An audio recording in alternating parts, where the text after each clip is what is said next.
So how can you evaluate if an AI model is dangerous or responsible?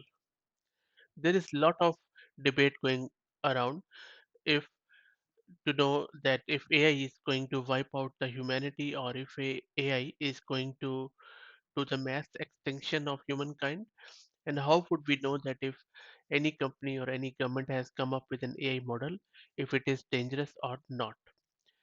On your screen, you can see that there is an attempt on model evaluation.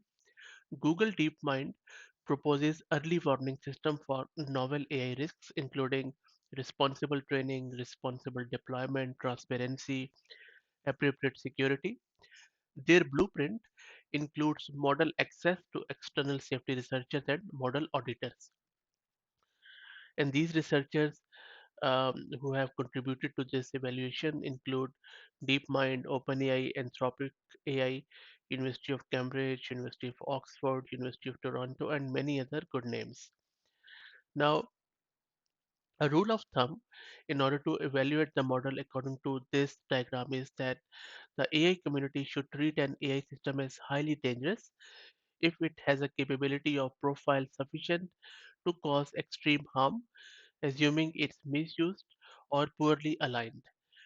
To deploy such a system in the real world, an AI developer would need to demonstrate an unusually high standard of safety.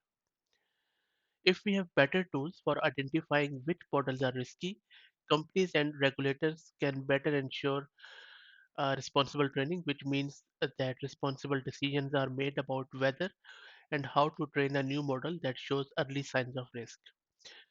Responsible decisions are made about whether, when, and how to deploy potentially risky models. And then another pillar is transparency, which means useful and actionable information is reported to stakeholders to help them prepare for or mitigate potential risks.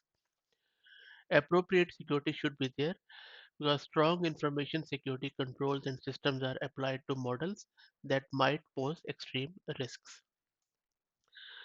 So as you can see on your screen, this is a blueprint of how model evaluations for extreme risks should feed into important decisions around training and deploying a highly capable general purpose model. The developer conducts evaluations throughout and grants structured model access to external safety researchers and model auditors so they can conduct additional evaluations. The evaluation result can then inform a risk assessment before model training and deployment. So, and I will put the link to this whole paper in the video's description. Thanks for listening.